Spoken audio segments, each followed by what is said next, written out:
Hello, my dear students.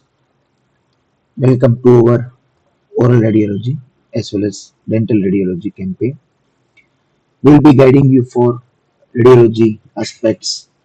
Most important questions will be asked. But nowadays, only the pattern of the disease, radiolucency, radiopacity, all these things are asked. So we will not forget that any type of questions can be asked. So we have to prepare it thoroughly. Dental radiology is somewhat like physics. You have to understand all the aspects. How is X-rays generated? What are its specific characteristics of all the equipments or all the metals or elements used? And how is X-ray safety being undertaken? In today's lecture, we'll be going with fundamentals, then settings. You have to modify certain settings like milliampere, then kVp, then dosage, collimation, all this for proper focus, also for dosimetry or safety purpose. You have to go with certain limit. Okay. Now we'll also discuss radiation dose, its effects, dose, how to reduce the dose, and sources of radiation exposure. We'll also go with the difference between films and digital imaging, then types of radiographs. We will go with radiograph types, various lesions, various fractures, various tissues require certain different type of X-rays. We have specialized techniques, different angles also helps in identifying certain things. Radiograph interpretation. How will you distinguish between benign, malignant, certain specific features regarding caries, periodontitis? All these questions will be discussed. First of all, see the fundamentals of X-rays. Okay, positive indicating device. Now this is a positive indicating device. It helps you to line up with the X-ray. Okay, tube head and the patient. It helps us to line up the tube head and the distance from the patient. Okay, certain diameter or certain criteria is there for this positive indicating device. Now within the tube head, okay, inside the tube head, what are the various characteristics used? So first of all, when power is given, a circuit heats up the filament. Okay, this filament is heated up. By heat, it releases electrons. Okay, electrons are many, but we want only healthy electrons. Okay, so for this purpose, they have focal spot on the tungsten target. So all the electrons will be directed and only the healthy electrons, good electrons, which are efficient for creating X-ray beam, will be given a new direction, will be directed towards the X-ray beam. Okay. After heat, electrons are released, and this will direct the X-ray. Now, cathode or tungsten filament. Okay, this thing is called cathode. It is made up of tungsten, and when it is heated, it produces electrons. Now, focus cusp. Okay, focusing cusp will be of molybdenum.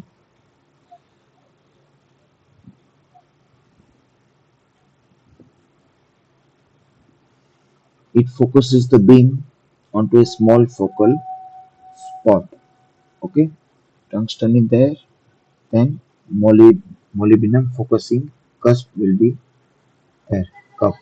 It directs the electrons onto a small focal spot. This is focal spot. Okay, it is on the tungsten target.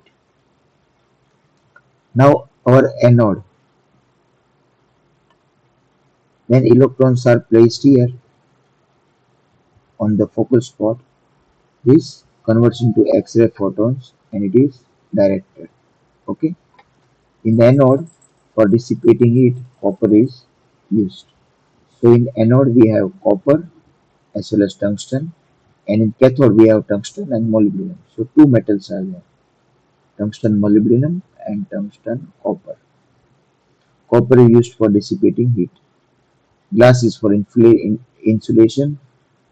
Aluminium is for filtration, and lead is for collimation. ठीक है, collimation का मतलब क्या है? आपको beam को control करना है, जितना हो सके उतना कन्फाइन करना है, ताकि एक्सरे का डोसेज जो टिश्यू पर जा रहा है वो कम हो जाए. What is an X-ray? ठीक है, those are high energy and high frequency waves. ठीक है, वो एनर्जी भी उनकी अच्छी है और फ्रीक्वेंसी भी अच्छी है एक्सरे की. और वो किसके बीच आ रहे हैं उसकी वेवलेंथ? यूवी और गामा. आप यहाँ पे लिखिए एक्स और गामा. यूवी और गामा के बीच में एक्सरे की वेवलेंथ होती है. ठीक है. एटेन्यूएशन. एटेन्यूएशन का मतलब क्या है? कोई भी एक्सरे लेते हो आप, ठीक है, तो वो एक्सरे बीम कैसे वीक हो जाती है. ठीक है, उसके लिए एटेन्यूएशन का इम्पोर्टेंस होता है. ठीक है, तो पहले तो अगर मटेरियल डेंस होगा तो वो ठीक से एक्सरे अपने साइट पर नहीं पहुंच सकता है. ठीक है, फिर दूसरा होगा उसकी एनर्जी. एक्सरे का जो फोटोन है उसकी एनर्जी कितनी है, उस हिसाब से हमको पता चलेगा कि वो टिश्यू के अंदर कितना जाएगा. ठीक है, उसको बोलते हैं हम एटेन्यूएशन. एटेन्यूएशन का मतलब एक्सरे डालोगे, करोगे, तो अगर टिश्यू डेंस है तो वो एक्सरे ठीक से टिश्यू के रिसेप्टर पर नहीं पहुंचेगा. ठीक है, और एनर्जी लो है तो भी एक्सरे नहीं पहुंचेगा. उसको बोलते हैं एटेन्यूएशन. एक्सरे कमजोर होना उसको बोलते हैं एटेन्यूएशन. फिल्टरेशन. ठीक है, अब फिल्टरेशन का मतलब क्या है? जब भी आप हीट करते हो फिलामेंट को,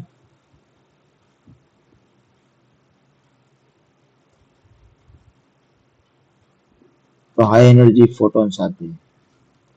ठीक है, तो हाई एनर्जी फोटॉन्स आएंगे,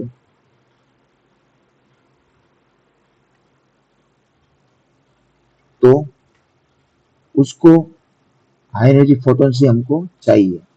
हीट फिलामेंट के बाद जितने भी इलेक्ट्रॉन्स रिलीज हो रहे हैं उसमें से हाई एनर्जी फोटोन ही हमको चाहिए. ठीक है, तो ये फिल्ट्रेशन का मतलब क्या है कि जितने भी लो एनर्जी इलेक्ट्रॉन्स है जो कोई काम के नहीं है, वो सब हम निकाल देंगे फिल्ट्रेशन के द्वारा. ठीक है, अब हाई एनर्जी फोटोन्स आए, अच्छे फोटोन्स आए, तभी जाके क्वालिटी इंप्रूव होगी. तो आपको पूछा जाए कि क्वालिटी कैसे इंप्रूव करेंगे एक्सरे की, तो फिल्ट्रेशन के द्वारा. ठीक है, कॉलिमेशन. ठीक है, कॉलिमेशन का मतलब क्या है? एक्सरे की जो बीम होगी ना, वो जितना हो सके उतना कम करना है. ठीक है, डायमीटर ऑफ द बीम कम करना है. ठीक है, इसलिए ये सब यूज होता है. Dental radiology. ठीक है, दो टाइप्स के आयनाइजिंग रेडिएशन होते हैं, एक इलेक्ट्रोमैग्नेटिक और पर्टिकुलेट. ठीक है, इलेक्ट्रोमैग्नेटिक में क्या होता है? एनर्जी क्रिएट होती है. कैसे? दोनों इलेक्ट्रिकल और मैग्नेटिक दोनों के कॉम्बिनेशन से. उसमें वेवलेंथ जितनी शॉर्ट होगी उतनी एनर्जी ज़्यादा होगी. ठीक है, ये सीक्वेंस है. गामा की एनर्जी ज़्यादा है सबसे, रेडियो की एनर्जी कम है. पर्टिकुलर रेडिएशन में क्या होगा? अल्फा और बीटा आर्टिकल्स जो होंगे वो रेडियोएक्टिव गैस से आएंगे. ठीक है, अल्फा होगा वो पेपर से स्टॉप होगा, बीटा एल्यूमिनियम से होगा. ठीक है, तो दोनों अल्फा और बीटा पार्टिकल्स आएंगे। फिर ब्रेमस्ट्रॉलम रिएक्शन, ठीक है। अब ये लोग ऐसे बोलते हैं कि कोई भी आपको एक्सरे प्रोड्यूस करना हो तो इलेक्ट्रॉन्स का सोर्स चाहिए, ठीक है। तो जो primary source of X-ray photons होगा उसको बोलेंगे ब्रेमस्ट्रॉलम रिएक्शन, ठीक है। कोई जगह इलेक्ट्रॉन स्ट्राइक होगा और वहां से इलेक्ट्रॉन्स रिलीज होंगे, ठीक है। तो क्या होगा, इससे एनर्जी रिलीज होगी। तो ये हमारे एक्सरे में जो प्रिंसिपल यूज होता है वो है ब्रेमस्ट्रॉलम रिएक्शन।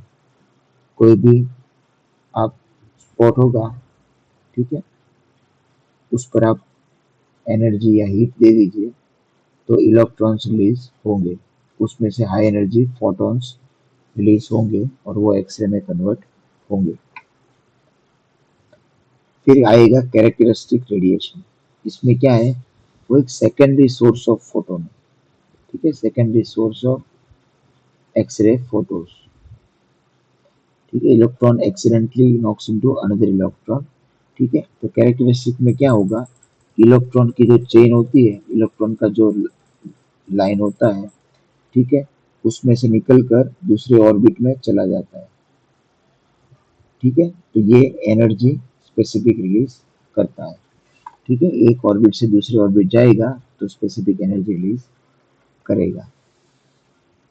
एक्सरे सेटिंग्स, ठीक है। एक्सरे सेटिंग्स में क्या है, इंटेंसिटी, तो क्वांटिटी ऑफ इलेक्ट्रॉन्स, अगर अच्छे इलेक्ट्रॉन्स हुए तो अच्छे फोटोन वाली एनर्जी आएगी, तो अच्छा एक्सरे आएगा, ठीक है, डायरेक्टली प्रोपोर्शनल। फिर आएगा डेंसिटी अच्छी होगी तो डार्कनेस ऑफ द इमेज अच्छा होगा। अब एनर्जी, एनर्जी में जो भी इलेक्ट्रॉन्स रिलीज हो रहे हैं, जो भी फोटॉन्स, उसकी अच्छी एनर्जी होनी चाहिए, तब जाके वो quality of electrons and energy of photons release होंगे। और ये एनर्जी अच्छी होगी तभी जाके कॉन्ट्रास्ट होगा। तो आपको आपकी एग्जाम में क्या याद रखना है कि अगर कॉन्ट्रास्ट लेना है तो एनर्जी के साथ लेना देना है, और डार्कनेस लेना है तो इंटेंसिटी के साथ, ठीक है। बहुत इजी है, थोड़ा कोरिलेट करने रहे, ठीक है। फिर आता है वेरिएबल्स। तो वेरिएबल्स क्या है, length of the time that high voltage is applied to the X-ray tube, ठीक है। आप वोल्टेज अप्लाई करोगे एक्सरे ट्यूब को तभी जाके एक्सरे रिलीज होगा, इलेक्ट्रॉन्स रिलीज होंगे, ठीक है, एनर्जी रिलीज होगी। तो उसका मतलब क्या हुआ कि आपको एनर्जी ठीक से चाहिए तो आपको एक्सपोजर टाइम भी बढ़ाना पड़ेगा, ठीक है। तो एक्सपोजर टाइम बढ़ने से आपको डार्क एक्सपोजर भी मिल सकता है, ठीक है। कम करोगे तो नॉइजी और लाइट अंडर एक्सपोज मिलेगा। तो ये एक्सपोजर टाइम बढ़ाने से क्या होता है, दो चीज बढ़ती है, एक तो नंबर ऑफ फोटॉन्स बढ़ते हैं और इलक उसकी एनर्जी भी बढ़ती है, ठीक है। तो इससे डार्क या लाइट इमेज आपको पता चलेगा, ठीक है। और वो एक्सपोजर टाइम किसको अफेक्ट करता है, डेंसिटी को, ठीक है।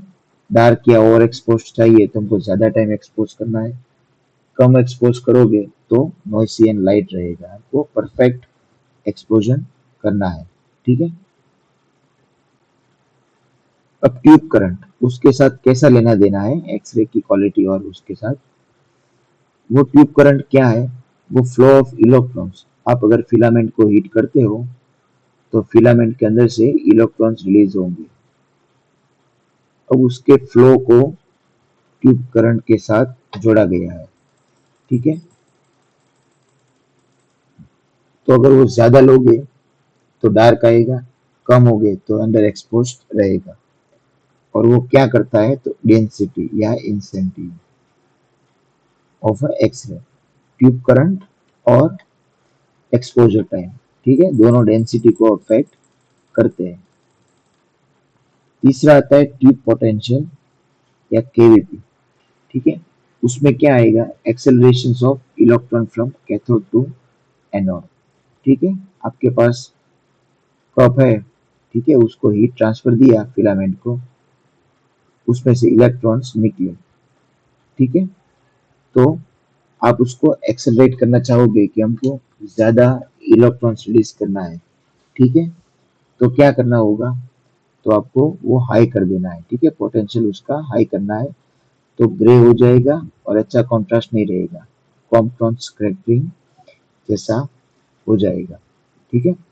और टू लो, ठीक है? तो क्या होगा? मोस्टली फोटो इलेक्ट्रिक एब्जॉर्प्शन हो जाएगा और लाइट ऐसा रहेगा। केवीपी आप चेंज करोगे तो, ठीक है? तो आपने अभी तक क्या देखा कि कभी कभार ऐसा होता है कि आपके साथ एक्सरे जब लेते हो तो मॉडिफिकेशन के चांसेस आपके पास रहते हैं, ठीक है? तो अभी मैं आपको एक बात समझा रहा हूँ कि अगर आपने एक्सरे लिया और लाइट आया, डार्क आया, ठीक है? तो आप उसको मॉडिफाई भी कर सकते हो, ठीक है?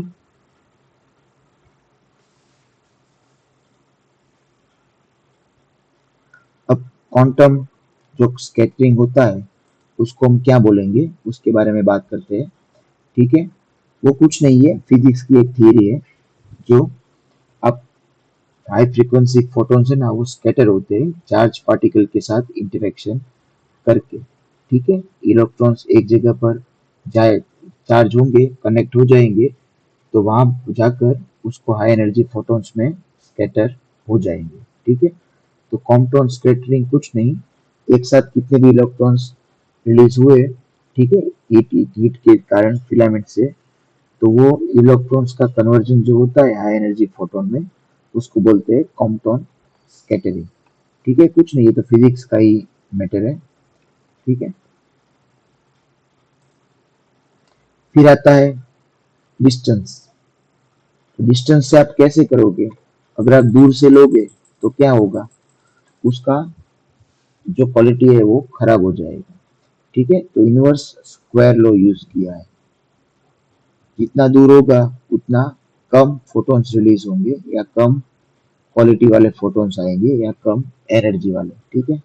तो आपकी इमेज क्वालिटी खराब रहेगी, ठीक है? और शॉर्ट डिस्टेंस होगा तो इंटेंसिटी ज्यादा, ज्यादा डिस्टेंस होगी तो डार्क रहेगा, उसका मतलब ये है कि आप विजुलाइज नहीं कर पाओगे, डिस्टिंग्विश नहीं कर पाओगे, ठीक है? और ऑपरेटर जो होता है ना वो कम से कम 6 फीट अवे होना चाहिए, 6 फीट, ठीक है? उतना तो आपको रखना ही है। फिर आइडियल में क्या आएगा, ठीक है? सोर्स ऑब्जेक्ट डिस्टेंस, ठीक है? जितना बढ़ेगा उतनी इंटेंसिटी कम होगी और क्वालिटी ज्यादा होगी, ठीक है? फिर इसकी क्वालिटी ज्यादा होगी, मैग्निफिकेशन कम होगा, ठीक है? फिर ज्योमेट्री, आप देखो यहाँ पे कोई उम्रा बनता है ना वो शेडो के पीछे बनता है, ठीक है?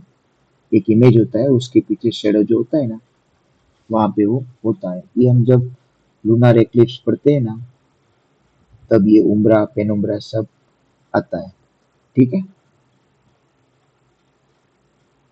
अब देखो आपको अगर डेंसिटी बढ़ानी है तो सेकेंड्स ज्यादा रखिए, टाइम का करंट ज्यादा रखिए, केवीपी ज्यादा रखिए, फिल्ट्रेशन ज्यादा करिए और डिस्टेंस ज्यादा रखिए, ठीक है? ये इजी है। और कॉन्ट्रास्ट दो चीजों से ही फर्क आ सकता है, कि केवीपी और फिल्ट्रेशन, ये मोस्ट इंपॉर्टेंट टेबल है, ये आपको एमसीक्यू में काम आएगा, ठीक है?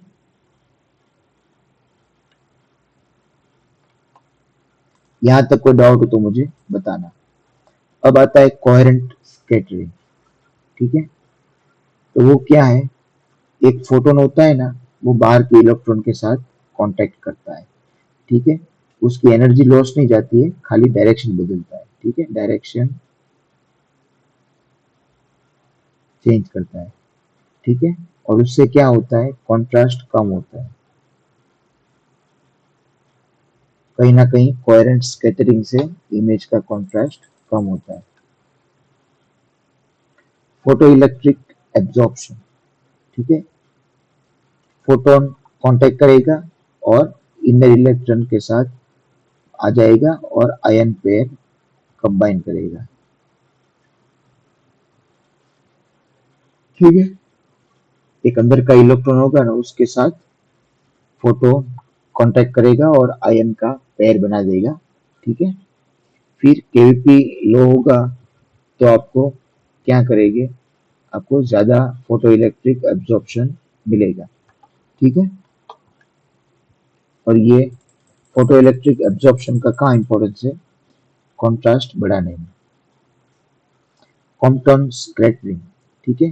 ये क्या है, आपका हाई एनर्जी फोटॉन्स जो है, एनर्जी इलेक्ट्रॉन्स वो सब जा रहे हैं, फिर यहाँ फोकस कांटेक्ट कर रहे हैं और हाई एनर्जी फोटोन रिलीज कर रहे हैं। ठीक है। तो ये केवीपी बढ़ाओगे तो आपको ये मिलेगा। ठीक है।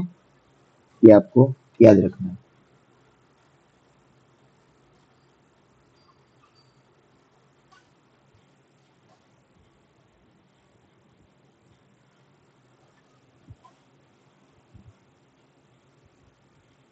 और डेंटल एक्सरे बीम में 62% इंटरेक्शन होता है कॉम्पटन स्कैटरिंग का। ठीक है।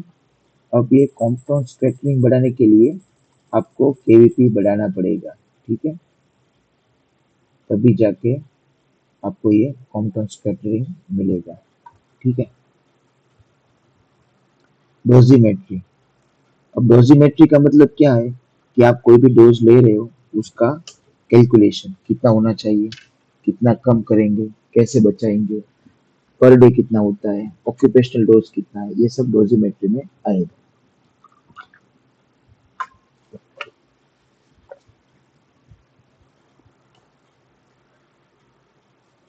तो unit of measure roentgen, absorb dose का ग्रे, इक्विवेलेंट डोज का साइवर्ट और इफेक्टिव डोज का साइवर्ट।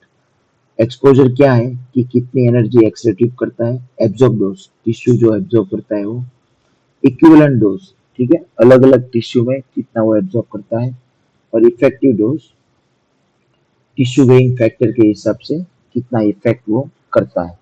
ठीक है।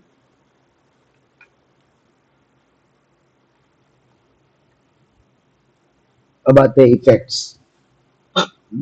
डेंटल रेडियोलॉजी से क्या क्या होता है, तो एयर लॉस होता है, कैटरेक्ट, सब जगह पर इफेक्ट आता है, लेकिन डोज डिपेंडेंट भी होता है। 0.1 जितना होगा तो बर्थ डिफेक्ट हो सकता है, 0.5 तक कैटरेक्ट हो सकता है, 3 होता है तो बर्न्स हो जाएंगे। ठीक है। स्टोकेस्टिक इफेक्ट्स अलग अलग लंबे टाइम पर लुकेमिया, कैंसर, ये सब हो जाते हैं। ठीक है। अब रेडिएशन की केमिस्ट्री, जेनेटिक्स में क्या क्या डायरेक्ट, तो इट चेंजेस प्रोटीन्स और डीएनए मॉलिक्यूल्स। और इनडायरेक्ट में क्या करता है, it converts H2O into free radicals. ठीक है। और बायोलॉजिकल मॉलिक्यूल्स को भी वो अफेक्ट करता है। अब कौन कौन से सेल्स बहुत ही सेंसिटिव है, कौन कौन से सेल्स कम है, तो लीस्ट सेंसिटिव में नर्व सेल्स और मसल सेल्स, मोस्ट सेंसिटिव में, બોલો, લેક્ચર ચાલુ છે, અડધી કલાક કલાક પછી કોલ કરો.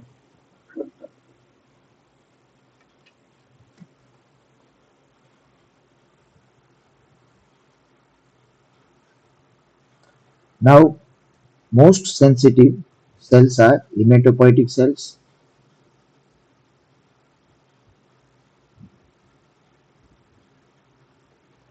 or epithelial cells or sperm cells. So now you see in your exam these questions might be asked, which are the most sensitive cells. Okay. At this point of time you should not be in a confusion. ठीक है। और least sensitive sales, तो हमारे nerve cells और muscle cells दोनों आएंगे। ठीक है। तो ऐसे क्वेश्चंस भी आ सकते हैं। अब आएगा डोज रिडक्शन। ठीक है। तो एक लिमिट होती है, कोई भी ऑक्यूपेशन होता है, कोई भी होता है, तो 50 मिली साइवर्ट पर ईयर। ठीक है। ये ऑक्यूपेशनल हजार्ड है।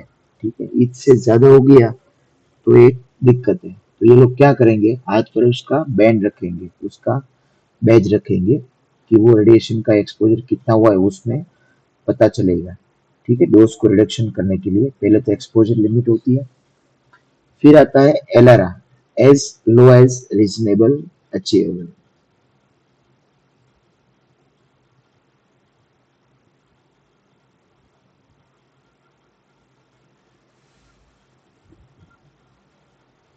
उसका मतलब क्या हुआ कि आपको जितना हो सके उतना ही यूज करना है एक्सरे, जितना आपको चाहिए। ठीक है, ज्यादा डोज आपको नहीं देना है। ठीक है, फिर डायग्नोस्टिकली एक्सेप्ट कर सको, वही इंपॉर्टेंट है। ठीक है, ये कैसे हुआ कि आपको लोअर इंटीरियर में प्रॉब्लम है। ठीक है, पेशेंट आपके पास आया तो फिर आपने बोला कि एक काम करिए, ओपीजी करवा दीजिए। तो क्या होगा, रेडिएशन ज्यादा होगा उसमें। तो ये डायग्नोसिस के हिसाब से भी आपको लिमिटेड रखना है। ठीक है,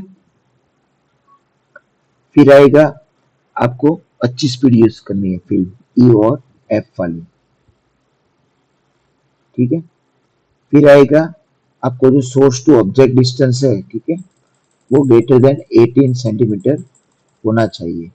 ठीक है, और कॉलिमेशन रेक्टेंगुलर आप यूज करोगे तो अच्छा रहेगा डोज रिडक्शन के लिए।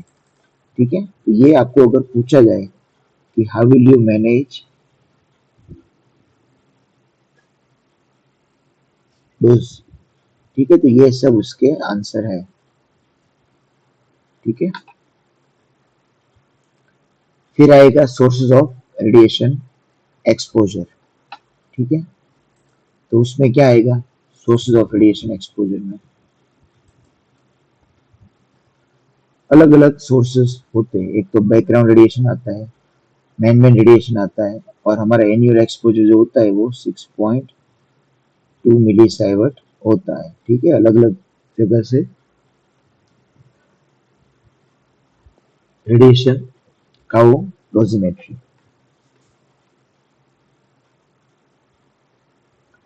फिर अलग अलग टेक्निक से आप यूज करोगे तो वो कितना माइक्रो एसवी और कितना डोजेज आएगा, ये उसका क्लियर कट फॉर्मेट है। ठीक है,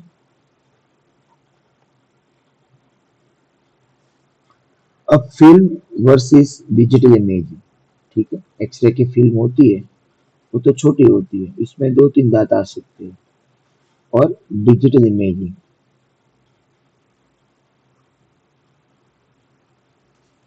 दोनों के बीच क्या डिफरेंस है, ये लोग बता रहे हैं।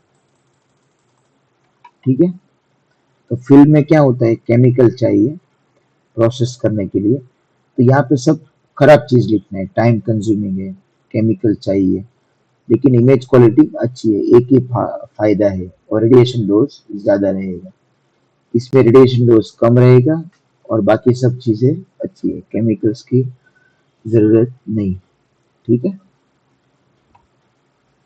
फिल्म का कंपोजिशन क्या आएगा, एक बेस आएगा जो प्लास्टिक का होगा, फिर इमल्जन आएगा, उसमें क्या होगा, सिल्वर एलाइड क्रिस्टल्स,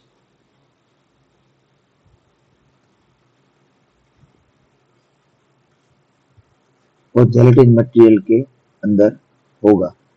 ठीक है, सिल्वर हैलाइड क्रिस्टल्स। अब वो सिल्वर हैलाइड क्रिस्टल्स जो होंगे ना,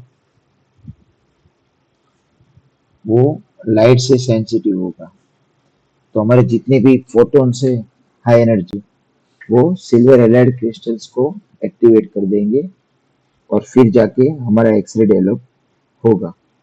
ठीक है, यहाँ तक कोई डाउट हो तो मुझे बताइए।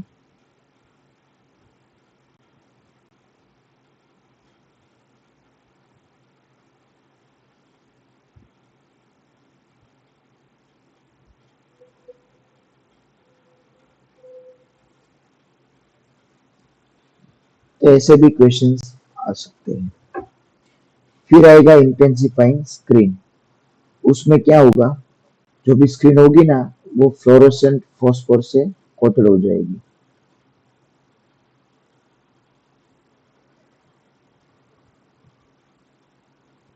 और वो कोट क्यों हम करते हैं, ताकि जितना हो सके उतना कम हमको एक्सपोजर करवाना है, और फोटोन एनर्जी लाइट में कन्वर्ट हो जाए। ठीक है, तो इसलिए हम इंटेंसिफाइंग स्क्रीन यूज करते हैं। तो इंटेंसिफाइंग स्क्रीन का फायदा क्या है? ठीक है, हमको कम एक्सपोजर चाहिए एक्सरे का। ठीक है, ये आपको याद रखना है।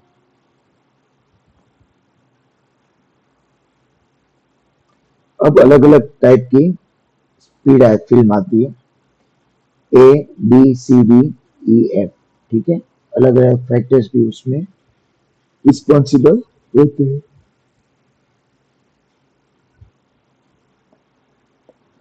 अब आपको फास्टर फिल्म जो होगी ना, उसमें डबल इमेज इमर्जन देखने को मिलेगा। फास्टर फिल्म्स में लार्जर क्रिस्टल्स भी देखने को मिलेगा और रेडियो सेंसिटिव डाइस भी देखने को मिलेगा। तो आपको ये पूछ सकते हैं कि जो फास्टर फिल्म होती है उसमें क्या क्या अलग है जो उसको वेरी फास्ट और अच्छा एक्सरे डेवलप हम करते हैं। तो उसका आंसर आएगा, आपको क्रिस्टल्स ज़्यादा यूज करना है, तब जाके वो फिल्म फास्टर बन जाएगी। फिर इमल्जन भी डबल साइज का रखना है। ठीक है, और रेडियो सेंसिटिव डाइस भी आप इमल्जन में रख सकते हो। और यहाँ पे देखिए, barium fluoride plates capture and store X-ray energy from dental exposure. ठीक है, फिर आपको उसको स्कैन करना पड़ेगा।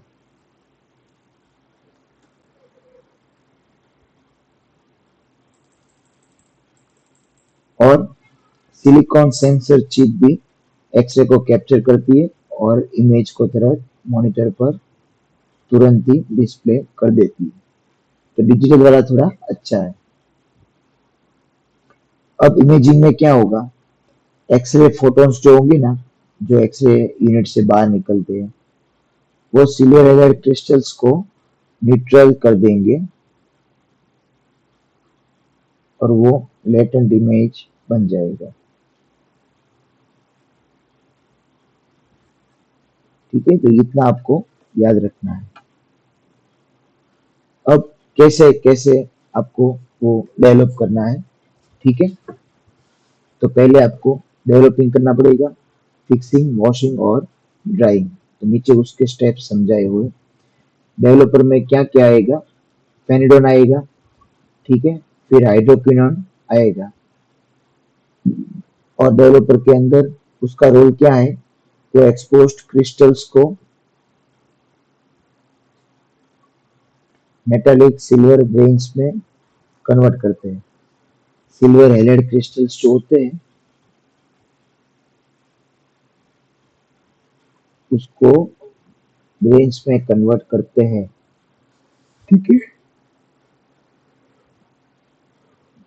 और ये जो ग्रेन्स है वो आपको एक्सरे पर दिखेगी। अब उसका कंपोजिशन क्या है डेवलपर का, तो आएगा फेनिडोइन।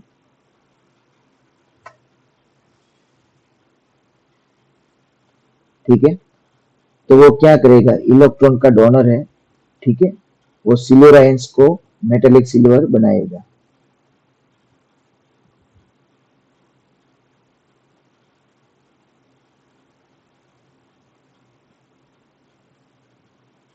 और दूसरा है हाइड्रोक्विनोन। ठीक है, वो क्या करेगा, वो इलेक्ट्रॉन प्रोवाइड करेगा किसको, तो ऑक्सीडाइज्ड जो फेनिडोन हुआ है ना, उसको वापस उसके स्टेट में लाने के लिए। ठीक है, तो ये हाइड्रोक्विनोन हो, वो फिर फेनिडोन को बनाएगा और वो सिल्वर हैलाइड क्रिस्टल्स को बनाएगा। ठीक है, ये उसका कॉमन लॉजिक है।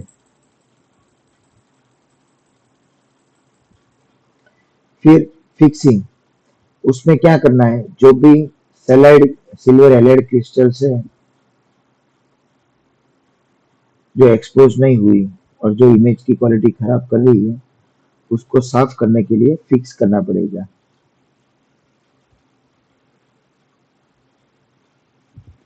तो कैसे करोगे, तो आपको वॉश करना है अनएक्सपोज्ड सिल्वर हैलाइड क्रिस्टल्स को। ठीक है, एमोनियम थायोसल्फाइड वो क्लीनिंग एजेंट है, वो जो भी डेवलप नहीं हुआ है उसको निकाल देंगे। एल्यूमिनियम सॉल्ट्स वो टैनिंग एजेंट है, वो हार्ड करते हैं और इमल्जन को प्रिजर्व करते हैं। Acetic acid.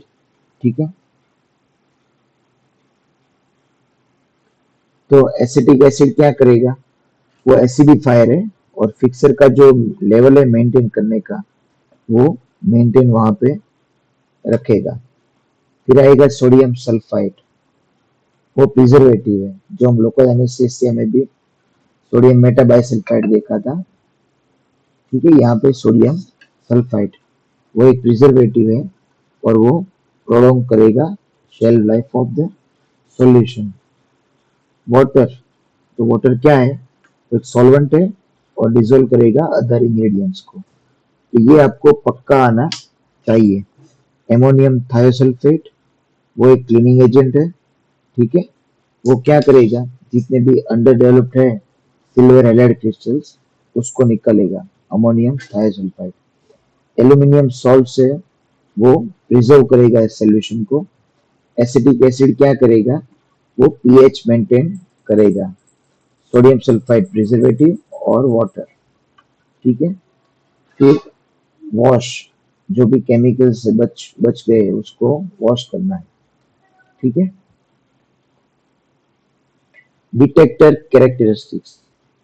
ठीक है, अब कॉन्ट्रास्ट रिजोल्यूशन आपको अच्छा चाहिए तो आपको फिल्म प्रीफर करना चाहिए। स्पेशल रिजोल्यूशन चाहिए तो आपको फिल्म अच्छा प्रेफरेंस देगा। डिटेक्टर लैटिट्यूड चाहिए तो आपको डिजिटल वाला यूज करना पड़ेगा। और डिटेक्टिव सेंसिटिविटी, उसमें क्या होगा, सीसीडी वाला चाहिए हमको। ठीक है,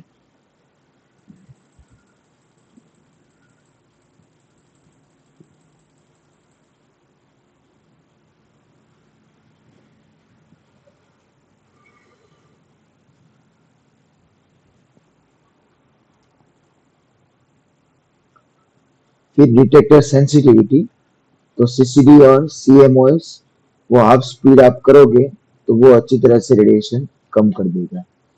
ठीक है, फिर ट्रबल शूटिंग, कभी कभार आप एक्सरे लेते हो तो दिक्कत बहुत सारी आती है। तो पहले में देखोगे कि एक्सपोज ठीक से नहीं हुआ है, ये फोटो में जो देख रहे हो उसमें एक्सपोजर टाइम कम है, डेवलपमेंट टाइम भी कम है, सॉल्यूशन आपका पुराना है और टेम्परेचर भी पानी का लो है। ये चारों फैक्टर से अंडर एक्सपोज्ड इमेज मिलेगी। ओवर एक्सपोज्ड इमेज, तो आपने ज्यादा एक्सपोजर किया है और लाइट से ज्यादा एक्सपोजर है। ठीक है, तो ये डेवलप्ड ओवर एक्सपोज्ड इमेज ऐसे बनेगा। फिर स्टैटिक इलेक्ट्रिसिटी, ठीक है, कहीं ना कहीं स्टैटिक इलेक्ट्रिसिटी इफेक्ट करता है। फिल्म इज प्लेस्ड बैकवर्ड्स, तो आप देखोगे तो यहाँ पे हेरिंगबोन इफेक्ट देखने को मिल रहा है।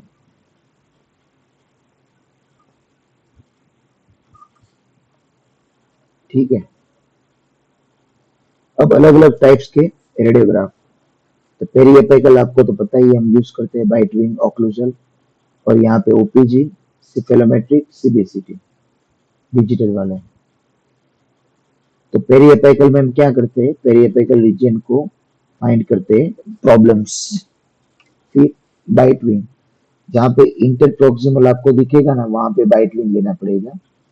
फिर ऑक्लूजल, ठीक है, ऑक्लूजल प्लेन में कोई दिक्कत है, ठीक है, एंटीरियर रीजन में है, पैलेट में है, तब जाके आपको वो देखना पड़ेगा। ठीक है, ऑक्लूजल एक्सरे करके। पेनोरामिक, एक साथ बहुत सारे दांत इन्वॉल्व है तो आप पेनोरामिक ले सकते हो। सिफेलोमेट्रिक, तो ऑर्थोडोंटिक्स में ये बहुत काम की चीज है, अलग अलग लैंडमार्क्स आपको देखने को मिलेगा। कॉन बीम कंप्यूटेड टोमोग्राफी, ये सब जगह भी यूज हो रहा है, इम्प्लांट्स में, एंडोडोंटिक्स में, पेरियो में, पीडो में, ऑर्थो में, सब जगह यूज हो रहा है इसका। ठीक है,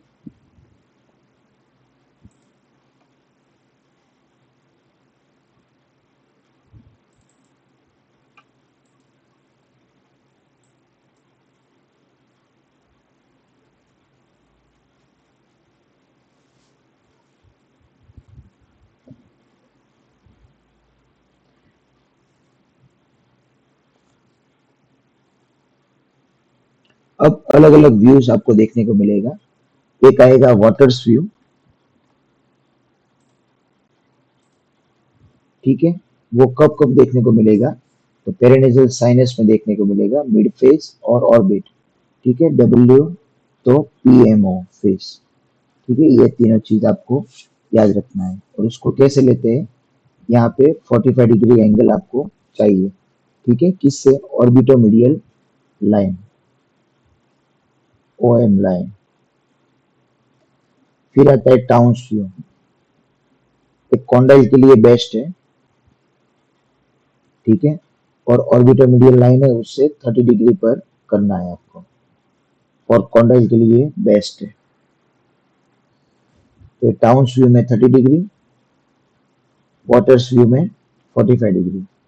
अब सब मेंटो वर्टेक्स व्यू, ठीक है, वो नीचे से एंगल लेना है, और स्कल का प्रोजेक्शन आपको बेस दिखेगा। तो बेस ऑफ स्कल और जाइगोमेटिक फ्रैक्चर्स के लिए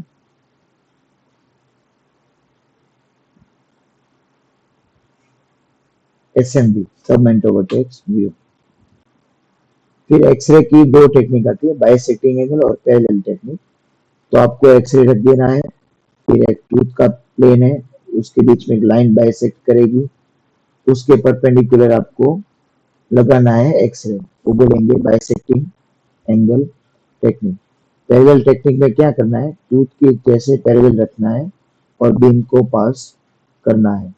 ठीक है। पैरेलल में क्या होता है, अच्छी क्वालिटी आती है, लेकिन डिस्टॉर्शन हो जाता है। ठीक है, मैग्निफिकेशन का इश्यू आ जाता है। अब अलग अलग एरर्स कौन कौन से आते हैं एक्सरे लेते हैं तक, यहाँ तक कोई डाउट हो तो मुझे बताइए। नुपुर, मुझे बताइए, कॉन्डल के लिए कौन सा बेस्ट व्यू है।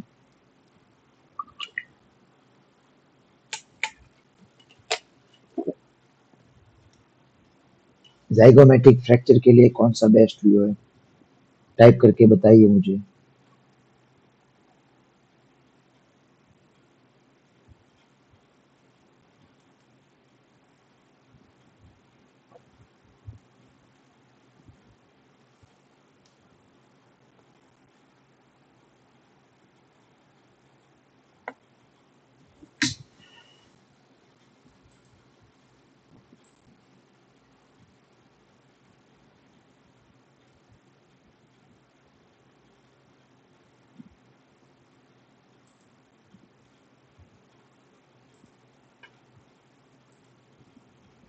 अब आएंगे कॉमन एरर्स में।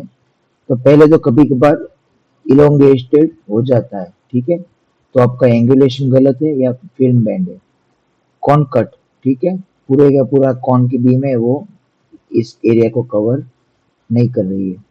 अंडर एक्सपोज, ठीक है, तो आपने केवीपी कम कर दिया है और करंट भी कम कर दिया है, तब जाके अंडर एक्सपोजर होगा।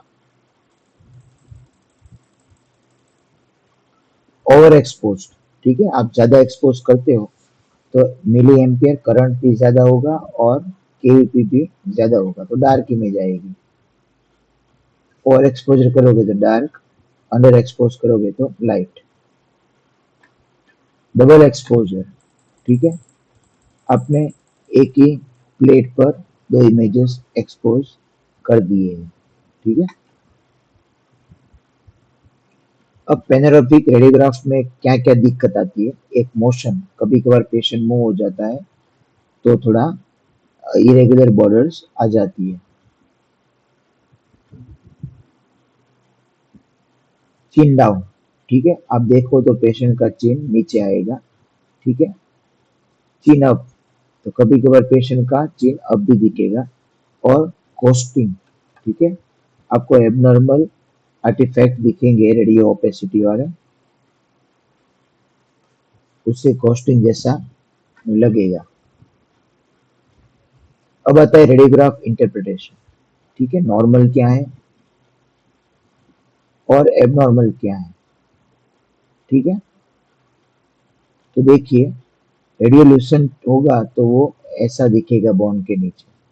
ठीक है, तो वो आपको क्लियर कट याद होना चाहिए। फिर ये मोथ ईटन अपीयरेंस है, ये मल्टीफोकल कन्फ्लुएंट है। तो ऐसे ऐसे करके अलग अलग फीचर्स आपको देखने को मिलेंगे। ठीक है। फोकल ओपेसिटी भी कभी कभार देखने को मिलता है। ठीक है। मल्टी फोकल कंफ्लुएंट आपको देखने को मिलेगा। ग्राउंड ग्लास अपीयरेंस आपको देखने को मिलेगा। ठीक है। आपको लगेगा कि ग्लास ही है, कोई अंदर बोनी ट्रेबेकुलर दिख नहीं रहे। ठीक है। सॉफ्ट टिश्यू ओपेसिटी, कभी कभार सॉफ्ट टिश्यू के अंदर कैल्सिफिकेशन हो जाता है और वो ओपेसिटी दिखाता है। फिर टारगेट लीजन। ठीक है। ये शायद मैं गलत नहीं हूँ तो सिस्टमिक लपर्स और एरिथमा मल्टीफॉर्म और स्टीवन जॉनसन सिंड्रोम, ये तीनों में कहीं ना कहीं तो ये आता है। इल डिफाइंड एजेस, कभी कभार जो एपिथेलियम होती है उसकी इल डिफाइंड एज होती है। ठीक है। सॉफ्ट टिश्यू, आप अगर पेनोग्राफ में देखोगे ओपीजी में तो कहाँ कहाँ वो दिखेगा। ठीक है। तो ये सब आपको लेबलिंग करके दिया है। सेलुलोइड्स यहाँ दिखेंगे। ठीक है। कैल्शियम लिम्फ नोड्स यहाँ देखने को मिलेंगे। फ्लेवोनोइड्स यहाँ देखने को मिलेगा। टॉन्सिलोसिस यहाँ देखने को मिलेगा। ये उसके लोकेशन है आपको समझाने के लिए। ठीक है। अब बेनाइन ट्यूमर और मेलिग्नेंट ट्यूमर में क्या क्या डिफरेंस आता है। उसकी मार्जिन्स वेल डिफाइंड होगी, इसकी इरेगुलर होगी क्योंकि ये इन्वेड करता है, एक्सपांड होता है फास्ट। शेप, इसका राउंड ओवल, इसका इरेगुलर। अंदर का आर्टिकुलेचर तो रिजॉर्व कर देगा रूट्स को, और वो यूनिलैक्युलर हाइड्रोस्टेटिक हो सकता है और कभी कभार वो कॉर्टिकेटेड हो जाता है। ठीक है।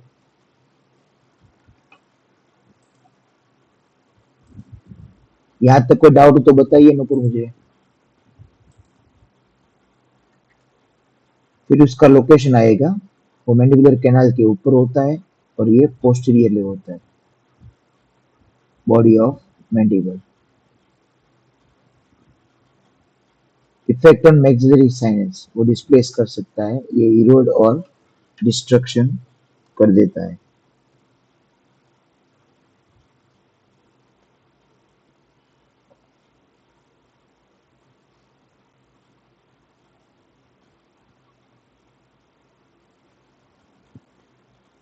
फिर टूथ पोजीशन, टूथ को डिस्प्लेस भी कर सकता है और यहाँ पे फ्लोटिंग देखने को मिलेगा।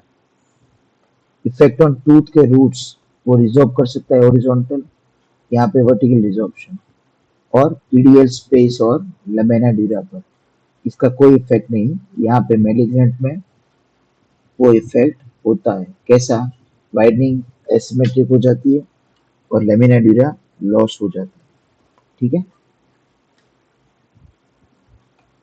अब कैरीज डिटेक्शन, आपको कैरीज अगर डिटेक्ट करना है तो रेडियोग्राफ कितना काम आएगा। इंटरप्रोक्सिमल ऐसे दिखेगा, ओक्लूजल में आप देखोगे तो यहाँ पे थोड़ा सब टल रेडियोलेसेंसी थोड़ी दिखेगी। बक्कल में क्या होगा, यहाँ पे थोड़ा पीट्स जैसे दिखेंगे। रिकरेंट में जिंजाइवल टू द रिस्टोरेशन, जहाँ पे रिस्टोरेशन होता है वहाँ पे जिंजाइवल एरिया पर आप देखोगे तो रिकरेंट देखेगा। रूट, ठीक है, तो रूट कैरीज यहाँ पे विजिबल है। तो ये सब रेडियोग्राफ के हिसाब से आपको पता चला है। अब पेरिडोन्टाइटिस, ठीक है, तो पेरिडोन्टाइटिस जब भी बनता है तो वो सल्कस का डीपनिंग होता है, तो बोन को इन्वेल करता है और बोन खा जाता है, बोन लॉस आएगा। तो mild bone loss, upper third of root, moderate middle third और severe lower third of the root. ठीक है, तो बक्कल बोन लॉस से आपको पता चलेगा। ठीक है। तो आज के लेक्चर में गाइस आपको कोई भी डाउट हो तो हमको बताइए।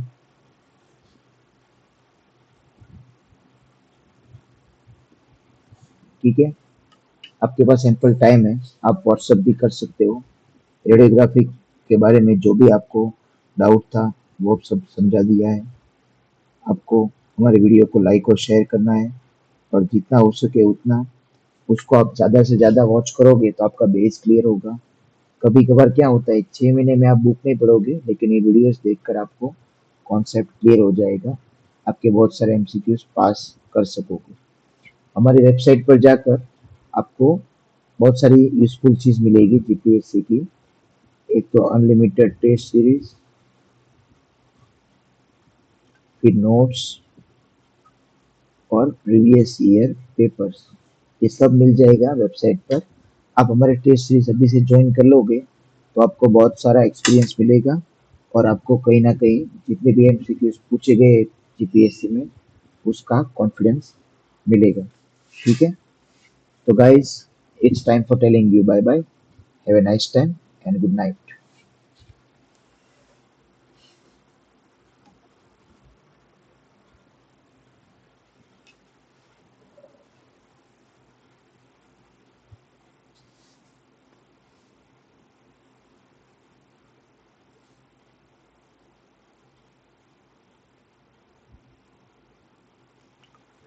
ओरल मेडिसिन और रेडियोलॉजी में आप जितना भी करोगे उतना बेस्ट आपको परफॉर्मेंस मिलेगा। ठीक है, अदर सब्जेक्ट में ऐसा नहीं होता है। इसमें एक लिमिटेड सब्जेक्ट है और आपको थोड़ा इजी लगेगा। Oral medicine, oral radiology, clinical features, ये सब radiographic features, direct linking, target lesion कहाँ पे देखने को मिलेगा, निकोल्स की साइन कहाँ पे देखने को मिलेगी, ये सिंड्रोम में क्या आता है, ये सब क्वेश्चंस आपको एग्जाम में पूछे जाएंगे प्रीलिम में। बैटल साइन क्या होता है, गिरिन साइन क्या होता है, ये सब सिंपल टू द पॉइंट ये लोग क्वेश्चंस पूछते हैं। तो आप जब भी प्रिपरेशन करते हो ना, तो एक हैबिट रखिए, आप अपनी तरह से नोट्स बनाइए जहाँ पे क्लियर कट उसका लिंकिंग मिल जाएगा आपको। जैसे ही आपको एक सेंटेंस का एक वर्ड मिले क्वेश्चन का पढ़ने का, तब तुरंत आपको आंसर मिल जाना चाहिए कि ये आंसर इसी ओर जा रहा है। ठीक है, हमारे एप्लीकेशन में आपको लाइव प्लस रिकॉर्डेड लेक्चर्स मिल जाएंगे। ठीक है, और डेंटल नोट्स भी मिल जाएगी। ये नोट्स हमने ऐसे बनाए कि आप आराम से 6 महीने में सारे का सारा डेंटल जीपीएससी का कोर्स पास कर दो। तो एक अपॉर्चुनिटी आपके पास है कि आप भी डेंटल सर्जन क्लास 2 बन सकते हो। अभी सैलरी जो है वो 1 लाख के तो आजू बाजू है ही क्लास 2 के लिए। तो ये समझिए कि कहीं ना कहीं आपको हार्डवर्क की ज़रूरत है। ठीक है, तो गाइस, अगर आपको हमारा कंटेंट अच्छा लगा हो, डेंटल जीपीएससी के लिए हमारी प्लेटफॉर्म आपको अच्छा लगा हो, तो लाइक और सब्सक्राइब करना है, हमारे वीडियोस को शेयर करना है। और अभी भी टाइम है, 5 या 6 महीने बाकी है एग्जाम के, तो अभी से आप अगर जुड़ जाओगे तो हम सारे सब्जेक्ट करवा देंगे आपको टिप ऑफ द टंग। आपको प्रीवियस ईयर पेपर सॉल्व करवाएंगे। मास्टर हमारी मैराथन सीरीज भी आएगी अक्टूबर नवंबर में। तो सब प्लेटफॉर्म हमारे पास अवेलेबल है वेबसाइट एप्लीकेशन में। हमारी एक कोचिंग एकेडमी ऐसी है जो अनलिमिटेड टेस्ट सीरीज दे रही है। ठीक है, आप कितनी भी बार टेस्ट दोगे एनाटॉमी के, फिजियोलॉजी के, प्रोस्टो के, पीडो के, उतनी बार नए नए रैंडम क्वेश्चंस आएंगे। आपको आपका लॉजिक क्लियर होगा और आपको भी फायदा रहेगा। इतने ज़्यादा प्रैक्टिस करोगे तो कहीं ना कहीं आपको एग्जाम में डबल बेनिफिट रहेगा। ठीक है, तो गाइस, अगर आपने हमारा लेक्चर पसंद आया हो तो लाइक और सब्सक्राइब करना है। ठीक है।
हेलो।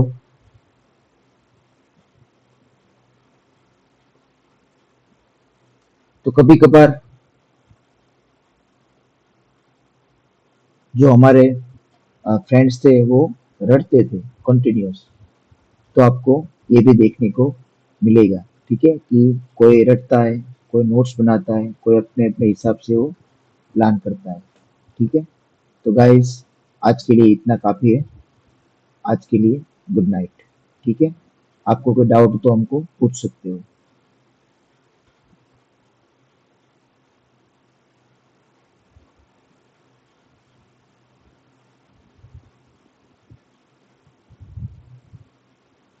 हेलो।